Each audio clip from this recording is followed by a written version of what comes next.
Hello students, আমি Nitish sir জ্ঞানজ্যোতি coaching সেন্টারের পক্ষ থেকে তোমাদের প্রত্যেককে জানাই আরো একবার স্বাগত।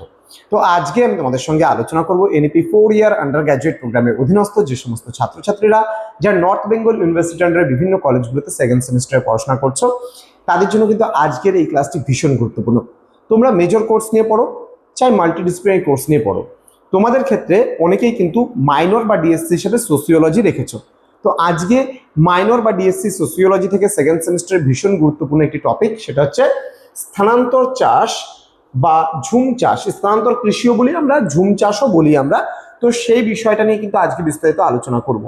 যারা এখনো আমাদের চ্যানেলটিকে সাবস্ক্রাইব করনি তারা অবশ্যই চ্যানেলটিকে সাবস্ক্রাইব করে পাশে থাকা বেল আইকন অল প্রেস করে দেবে, যাতে নেক্সট টাইম থেকে কোনো ভিডিও আপলোড করলে তার নোটিফিকেশনটা তুমি সবার আগে পেতে পারো। এছাড়া যারা ভাবছো যে অনলাইনে আমাদের ক্লাস জয়েন করবে, নোটস নেবে, তারা অবশ্যই যোগাযোগ করবে আমাদের অফিসিয়াল নাম্বার 7076398606 নাম্বারে, অথবা 6295916282 নাম্বারে।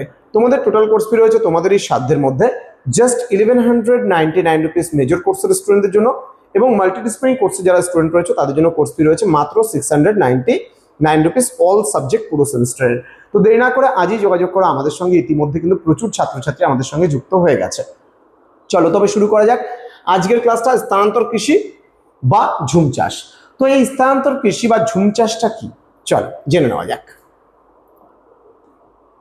দেখো, প্রথমত আমরা জেনে নেব সংজ্ঞাটা কি এবং তার ধারণা সম্পর্কে আমরা একটু জেনে নেব, সংজ্ঞা এবং ধারণা, ঠিক আছে?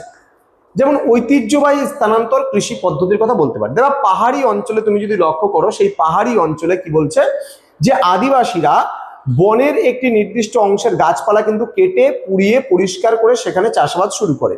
যেহেতু পাহাড়ি অঞ্চলে কিন্তু কি পাবে তুমি, পাহাড়ি অঞ্চলে কিন্তু তুমি জমির পরিমাণটা কম পাবে। পাহাড়ের ধাপে ধাপে তারা কিন্তু যে জঙ্গলাকীর্ণ এরিয়াগুলো রয়েছে বা জঙ্গলাকীর্ণ স্থানগুলো রয়েছে, সেই জায়গাগুলোকে খুব সুন্দরভাবে তারা পরিষ্কার করে, এবং পরিষ্কার করে যখন সেগুলো শুকিয়ে যায় তখন সেগুলোতে আগুন লাগিয়ে দেয়, এবং আগুন লাগানোর পরে যে ছাই হয় সেই ছাইগুলো কিন্তু জমির মধ্যে অলরেডি ছড়িয়ে থাকে, এবং ছড়িয়ে যাওয়ার পরে অটোমেটিক্যালি সেটা একটা জৈব সারে পরিণত হয়, এবং সেখানেই কিন্তু বীজ ফেলে দিয়ে তারা যে কৃষিকাজ করে তাকে আমরা বলি তোমার হচ্ছে ঝুম চাষ। এবার কি হয়, এই জমিগুলোতে বছরে কিন্তু দুবার করে চাষ করা যেতে পারে, দো ফসলি চাষ কিন্তু হয়। কিন্তু যখন মনে করো এই জমির উর্বরতা শক্তি কমে যায়, তখন কিন্তু তারা সেই জায়গাটা ছেড়ে দিয়ে আবার অন্য কোনো স্থানে গিয়ে চাষাবাদটা কিন্তু শুরু করে, এবং এই যে এক স্থান থেকে অন্য স্থানে গিয়ে তারা আবার চাষাবাদ শুরু করে সেই একই পদ্ধতিতে, এই জন্য এই পদ্ধতিকে বলা হয় স্থানান্তর কৃষি পদ্ধতি বা ঝুম চাষ। দেখো কি বলেছে, এটি কেবল একটি কৃষি পদ্ধতি কিন্তু নয়, বরং আদিবাসীদের সাংস্কৃতিক ঐতিহ্যের সাথে মিশে আছে। পুরানো ছাই মাটির উর্বরতা বাড়াতে কিন্তু প্রাকৃতিক সারের কিন্তু এখানে কাজ করে, বা জৈব সারের কিন্তু কাজ করছে এই পদ্ধতিতে। যদি আজকের ক্লাসটা তোমরা খুব সুন্দরভাবে করে নাও, দেখবে যে তোমরা কিন্তু পরীক্ষার সময় তোমাকে আর পড়তে হচ্ছে না বা মুখস্থ করতে হচ্ছে না নোটটা। তুমি এই যে আমার কথাগুলো শুনছো বা আজকের এই 10 মিনিট বা 15 মিনিটের ক্লাসটি দেখছো, তোমার কিন্তু অটোমেটিক্যালি মাথার মধ্যে সেভ আছে যে স্যার তো ঝুম চাষ পড়িয়েছিলেন, এরকম পাহাড়ি অঞ্চলে ঝুম চাষ হয়। স্যার তো পড়িয়েছিলেন যে এক স্থান থেকে অন্য স্থানে যেতে হয়, ওই যে বনের জঙ্গলগুলো পরিষ্কার করে দেয়, পরিষ্কার করে সেখানে তারা আগুন লাগিয়ে দেয়, শুকনো গাছপালাগুলো জ্বলে পুড়ে ছাই হয়ে যায়, তখন সেখানে কি হয়, বীজ ফেলে দেয়, তখন যে চাষ হয় তাকে আমরা কি বলি, ঝুম চাষ। ঠিক আছে? তো এইবার বিষয়গুলোকে তুমি যদি খুব ভালো করে নাও, আমি যেভাবে আলোচনা করছি সেই আলোচনাটা যদি খুব ভালো করে নাও, দেখবে যে পুরো জিনিসটা ক্লিয়ার হয়ে যাবে। ঠিক আছে? ওকে। তারপরে কি বলেছে, চাষের প্রক্রিয়া এবং পুরানো ও বপন করা। সেকেন্ড পর্যায়ে কি হয়, আমি বললামই প্রথমে, একটি নির্দিষ্ট ঋতুতে পাহাড়ের জঙ্গলটা কাটা হয়, জানে যে এই ঋতুতে বৃষ্টিপাত হবে না, এখানে আমি কেটে দেই, রৌদ্র আছে, শুকিয়ে যাবে, শুকিয়ে গিয়ে আমরা এগুলোকে জ্বালিয়ে দেব, এবং জ্বালিয়ে দেওয়ার পরে সেগুলো ছাই হয়ে যাবে, এবং তারপরে জমি উর্বরতা পাবে, যখন বৃষ্টির দিন আসবে তখন আমরা এখানে কিছু চারা ফাড়া ফেলে দেবো, হয়ে যাবে। তো বলছে অগ্নি সংযোগ, তারপরে বন পরিষ্কার করার পরে কি হলো, কাটা অংশ শুকানোর পর তা পুড়িয়ে ছাই করা হয়, এবং তারপরে বীজ বপন করা হয়। কোনো প্রকার লাঙ্গল ব্যবহার না করে মাটিতে গর্ত করে সরাসরি বীজ বপন করা হয়। এখানে প্রাকৃতিক উর্বরতা কেন বলছি আমরা, ছাই উর্বরতা বৃদ্ধি করে এবং আগাছা রোধে কিন্তু সহায়তা করে। এখানে তোমরা দেখতে পাচ্ছ যে একটা ছবির মাধ্যমে আমি বোঝানোর চেষ্টা করছি যে একটা জঙ্গলাকীর্ণ এরিয়া, সেখানে কিন্তু কি হচ্ছে, পুরো জায়গাটা জ্বালিয়ে দিয়েছে, এবং জ্বালিয়ে দেওয়ার পরে তারা কিন্তু যে পাহাড়ের যে মানুষরা রয়েছে সেই মানুষরা কিন্তু খুব সুন্দরভাবে সেই জায়গাগুলোতে একটু ছড়িয়ে ছিটিয়ে মানে একটু গর্ত টর্ত করে কিন্তু সেখানে চারাগুলো বুনে দেয় এবং কৃষিকাজটা এইভাবেই তারা করে। ওকে, নেক্সট স্লাইডে আমরা জেনে নেব চক্রাকার পদ্ধতি এবং বিবর্তন। কি বলছে, এক জমিতে কয়েক বছর চাষ করার পর উর্বরতা কমে গেলে আদিবাসীরা কিন্তু সেই জমি পরিত্যক্ত রেখে নতুন জায়গায় যায়। আবারও কি বললাম যে এক জমিতে কয়েক বছর, 1-2 বছর চাষ করার পরে যখন দেখছে জমির উর্বরতা শক্তিটা কমে গেছে, তখন তারা সেই জায়গাটা ছেড়ে দিয়ে কিন্তু অন্য কোনো স্থানে কিন্তু চলে যাচ্ছে। তো এই পরিত্যক্ত সময়কে বলা হয় ফ্যালো পিরিয়ড। ওকে, এই সময় জমি পুনরায় প্রাকৃতিকভাবে আবার বন জঙ্গলে কিন্তু ভরে ওঠে এবং উর্বরতা কিন্তু ফিরে পায়। তাহলে এই যে জ্বালানো অংশটা যেখানে কৃষিকাজ করা হলো, অটোমেটিক্যালি জমির উর্বরতা শক্তি কমে যায়, তারপর তারা কি করে ওই জায়গাটাকে ফেলে রেখে আবার অন্য কোনো স্থানে গিয়ে চাষাবাদ করে, অর্থাৎ ওই জায়গাটা অটোমেটিক্যালি আবার কিন্তু প্রাকৃতিক সম্পদে কিন্তু ভরে ওঠে। ঠিক আছে, চলে আসবো আমরা নেক্সট স্লাইডে। দেখো এবার ঝুম চাষের যদি কিছু বৈশিষ্ট্যর কথা আমরা তুলে ধরতে চাই, তাহলে কি দেখবো, প্রাকৃতিক নির্ভরশীলতা। প্রাকৃতিক নির্ভরশীলতা, এখানে কোনো জলসেচের প্রয়োজন হয় না, এখানে কোনো রাসায়নিক সারের ব্যবহার হয় না, এটি সম্পূর্ণ কিন্তু বৃষ্টির জলের উপর নির্ভর করে কিন্তু করা হয়। 2 নাম্বার পয়েন্ট, সরল যন্ত্রপাতির ব্যবহার এখানে হয়। সরল যন্ত্রপাতি বলতে কোনো ট্রাক্টর, কোনো হারভেস্টার, তুমি এই সমস্ত জিনিসগুলো কিন্তু পাবে না।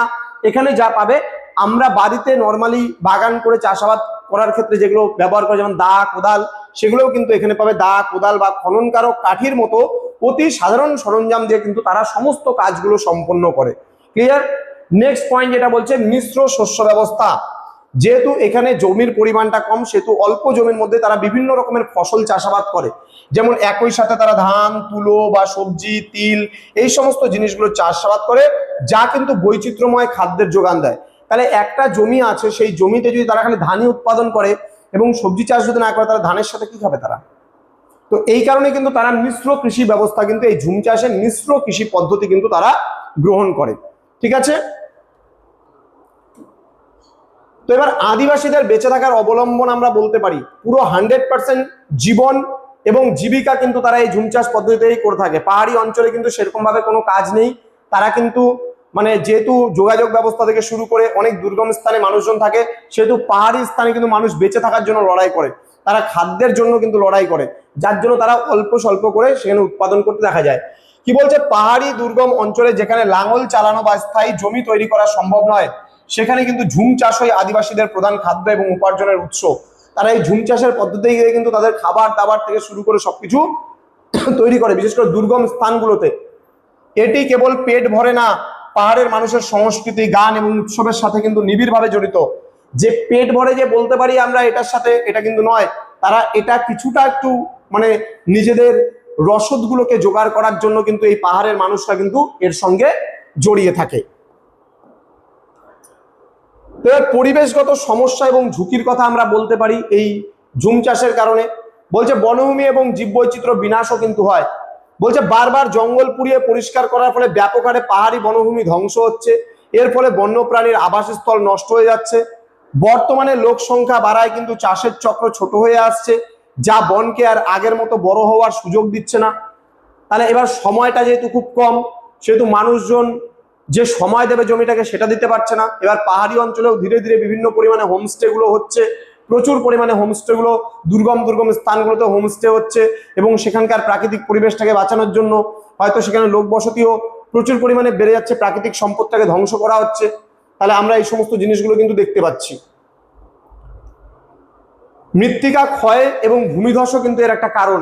প্রাকৃতিক ভারসাম্য বিঘ্নিত। বলছে পাহাড়ের ঢালে গাছ কেটে ফেলায় বৃষ্টির জলের কিন্তু ওপরের উর্বর মাটি ধুয়ে যায়, এর ফলে কিন্তু মাটি তার দৃঢ়তা হারায় এবং মারাত্মক ভূমিধস বা ধস নামার সম্ভাবনা বেড়ে যায়। মাটির উর্বরতা নষ্ট হওয়ায় দিন দিন কিন্তু ফসলের উৎপাদন হারও কিন্তু কমে যাচ্ছে। তো এবার বলবো আমরা স্থায়ী সমাধান এবং ধাপ চাষ বনাম ঝুম চাষ যদি কথা বলি, বৈশিষ্ট্য যেমন এখানে মাটির নিরাপত্তা, তীব্র মৃত্তিকা ক্ষয় ঘটায় ঝুম চাষের ক্ষেত্রে, এবং ধাপ চাষের ক্ষেত্রে মাটি সংরক্ষণ ও ক্ষয়রোধও কিন্তু করতে দেখা যায়। এবার বনভূমির কথা যদি আমরা বলি, তাহলে বনভূমির ক্ষেত্রে দেখবো ব্যাপক ধ্বংস সাধন করে ঝুম চাষ, এবং বন কাটার প্রয়োজন হয় না কিন্তু ধাপ চাষের ক্ষেত্রে। এবার উৎপাদনের ক্ষেত্রে যদি আমরা দেখি, তাহলে উৎপাদন অনিশ্চিত এবং নিম্নমুখী হয় ঝুম চাষে, এবং ধাপ চাষের ক্ষেত্রে কিন্তু উন্নত এবং টেকসই উৎপাদন হয়। এবার পরিবেশগত প্রভাব যদি আমরা বলি, অগ্নিসংযোগের ফলে বায়ু দূষণ হতে দেখা যায়, কিন্তু এই ঝুম চাষে কিন্তু ধাপ চাষে কিন্তু সম্পূর্ণ পরিবেশ বান্ধব, এটা কিন্তু পরিবেশের কোনো ক্ষয়ক্ষতি হয় না। তো যাই হোক, এই যে এখানে একটা ছবি তোমরা দেখতে পাচ্ছ, যেখানে ধাপ চাষের মাধ্যমে পাহাড়ি এলাকায় কিন্তু কোনো রকমের পাহাড়ি পরিবেশের ক্ষতি সাধন না করে কিন্তু এই ধরনের চাষাবাদগুলো করা হচ্ছে। তো ভবিষ্যতের দিশা কিন্তু ঝুম চাষ নয়, আধুনিক ধাপ চাষ করলে পারেই কিন্তু বজায় থাকে মাটির উর্বরতা শক্তি থেকে শুরু করে সবকিছু। তো বলছে সরকার ও পরিবেশবাদী সংস্থাগুলো যদি বর্তমানে আদিবাসীদের ঝুম চাষের পরিবর্তে পাহাড়ের ধাপে ধাপে স্থায়ী ধাপ চাষ, যেটাকে আমরা বলি ট্রেস ফার্মিং, করার জন্য উৎসাহিত করে, তাহলে এটি পরিবেশের কিন্তু ভারসাম্য রক্ষা এবং আদিবাসীদের টেকসই জীবিকা নিশ্চিত করতে কিন্তু একমাত্র পথ বা সাহায্য করে। কিন্তু তারপরেও আমরা দেখছি বিভিন্ন স্থানে এই ঝুম চাষগুলো করা হচ্ছে, জায়গা পুরানো হচ্ছে। তো আজকের ক্লাসটাতে আমি এটাই বলতে চাই যে আমাদের পাহাড়ি ঐতিহ্য এবং প্রকৃতি রক্ষায় আমরা সচেতন হই, তাহলে কিন্তু আমাদের পরিবেশ এবং তার বাস্তুতন্ত্র উভয় কিন্তু সুন্দরভাবে রক্ষা পাবে। তো স্টুডেন্ট, আজকের এই ক্লাসটি এতটুকুই ছিল। তোমরা যারা ভাবছো আমাদের সঙ্গে যুক্ত হবে, অনলাইনে ক্লাস করবে, তারা অবশ্যই যোগাযোগ করবে আমাদের অফিসিয়াল নাম্বার যেটা স্ক্রিনে দেওয়া ছিল। তো ডেসক্রিপশন বক্সেও ডিটেলসটা দেওয়া রয়েছে। দেখা হচ্ছে খুব তাড়াতাড়ি আরো একটা নতুন ক্লাস নিয়ে। তোমরা প্রত্যেকেই ভালো থেকো, সুস্থ থেকো। Thank you so much. Thanks for watching after all. Thank you.